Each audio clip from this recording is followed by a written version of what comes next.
Hello, welcome to another video. So ഇന്ന് നമ്മൾ react അല്ല, നമുക്ക് പറഞ്ഞു തരാൻ പോകുന്നത് ഗോട്ട്. എത്രയോ ദിവസത്തെ എൻ്റെ വെയിറ്റായിരുന്നു. ഞാൻ ഒരു കാര്യം പറഞ്ഞുതരാം. ഞാൻ ഒരു വിജയ് ഫാനാണ്. ഓക്കെ, എനിക്ക് കേൾക്കാമെന്നറിയില്ല, ഞാൻ ഒരു വിജയ് ഫാൻ തന്നെയാണ്. എനിക്ക്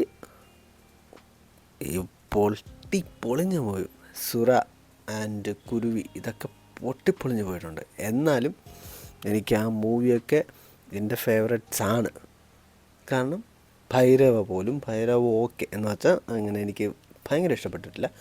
ഓക്കെ എന്നുള്ള ഒരു മൂവിയാണ് ഭൈരവ പോലും. ഇത് സത്യം പറഞ്ഞാൽ ഇതിൻ്റെ ഒരു ഹൈപ്പിൻ്റെ പേരിലാണ് ഞാൻ എല്ലാ ഫാൻസിൻ്റെ അടുത്തും പറയുന്നത്. നിങ്ങൾ ഹൈപ്പ് കൊടുക്കരുത്. നിങ്ങളുടെ എല്ലാ പ്രൊഡക്ഷൻ ടീമിൻ്റെ അടുത്തും പറയുകയാണ്, അല്ലാത്തുള്ളടത്തും പറയുകയാണ്. നിങ്ങൾ ഹൈപ്പ് കൊടുക്കരുത്. ഹൈപ്പിന് കൊടുത്തു കഴിഞ്ഞാൽ ആ ഹൈപ്പിനനുസരിച്ച് നമ്മൾ ചെയ്യാൻ പറ്റണം. അതായിരിക്കണം ഇമ്പാക്റ്റ്. ഇപ്പോൾ കങ്കുവ പോലും ഞാൻ ഇവിടെ പറഞ്ഞിട്ടില്ല. കങ്കുവയിൽ ഓവറായിട്ട് കൊടുക്കുകയാണ് പ്രൊഡക്ഷൻ ടീം. പറഞ്ഞിരിക്കുന്നത് എന്താണ് എന്തുകൊണ്ടല്ലോ, ഇവർ ഇപ്പം അറിയാതെയാണ് കങ്കുവ ഫസ്റ്റിന് വന്നിരിക്കുന്നത്. അതിൻ്റെ സെക്കൻഡ് പാർട്ട് വരുമ്പോൾ ഒരു മൂവി പോലും ചെയ്യതില്ല. അങ്ങനെയൊക്കെ പറയുന്നത് വളരെ ഓവർ കോൺഫിഡൻസും വളരെ അറഗൻറ്റും പോലെയാണ് പറയുന്നത്. അതിവിടെ പറഞ്ഞിട്ടില്ല, അതും ഇതുമായിട്ട് ചേർക്കരുത്. ഞാൻ പറഞ്ഞ കൂട്ടത്തിൽ പറഞ്ഞാണ്. സോ നമ്മൾ ഗോട്ടിലേക്ക് വരികയാണെങ്കിൽ നിങ്ങൾ ഓൾമോസ്റ്റ് കുറച്ച് പേരെ കണ്ടിട്ടുണ്ടാവും. It's a spy thriller man. Spy thriller, not a time travel, time loop, ഒന്നുമല്ല. Just spy thriller. അതിനെന്തിനാണ് ഏജിങ് മാൻ? എന്തെങ്കിലും പുതിയ ഇന്നോവേഷൻ ചെയ്യാനെന്ന് വെച്ചിട്ടായിരിക്കും ചെയ്തിരിക്കുന്നത്. സത്യം പറഞ്ഞാൽ അതാണ് കാരണം. എക്സ്പെക്റ്റേഷനാണ് എല്ലാം കൊണ്ട് തുടങ്ങിയത്. ഇതൊരു സ്പൈ ത്രില്ലറാണ്. സോ നോർമൽ ഇനി ആരും അങ്ങനെ വിചാരിച്ച് പോകരുത്. ഇതൊരു സ്പൈ ത്രില്ലർ മൂവിയാണ്. സോ ആ ഒരു രീതിയിൽ നിങ്ങൾ ടൈഗർ സിന്ദ, എൻ്റെ കൈ പൊക്കാൻ പറ്റില്ല, സോറി, കൈ പൊക്കാൻ പറ്റാത്തിട്ടുണ്ട്. ഇവിടെ മൂടി വെച്ചിരിക്കാൻ മറ്റേ കൈയില്ല. സ്പൈ ത്രില്ലർ ടൈഗർ സിന്ദ ഹേ മൂവി വന്നല്ല, ആ ഫ്രാഞ്ചൈസി കണ്ടിട്ടുണ്ടല്ലോ, അതിൻ്റെ ഒരു ചെറിയ പത്താൻ ടൈഗർ സിന്ദ. സോ ആ ഒരു ഫ്രാഞ്ചൈസിയിൽ, കാരണം എനിക്ക് ഈ ട്രെയിലർ കണ്ടിട്ട് റിട്ടയറായ ഒരു സ്പൈ, അവരുടെ ഫാമിലി ഏതോ വിധത്തിൽ പ്രശ്നമുണ്ടായ അതിനെ റിപ്പീറ്റായി മക്കൾ വന്നതിന് ശേഷവും റിപ്പീറ്റാവുന്നു. സെയിം, ഇത്രയേ ഉള്ളൂ സ്റ്റോറി. സ്പൈ.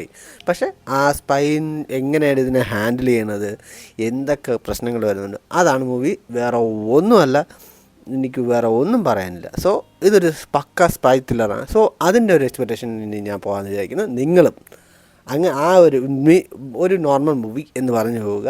ഇതൊരിക്കലും സയൻസ് ഫിക്ഷനോ ഒരു ലൂപ്പോ ഒന്നുമല്ല. Just A spy movie. അതൊരു ഹീറോ, കാരണം വെങ്കട്ട് പ്രഭു ഇട്ടിരിക്കുന്ന കണ്ടാൽ മനസ്സിലായാം ഹീറോ എന്നാണ്. സോ അപ്പോഴേ മനസ്സിലാക്കണം ഇത് നോർമൽ പടമാണ്.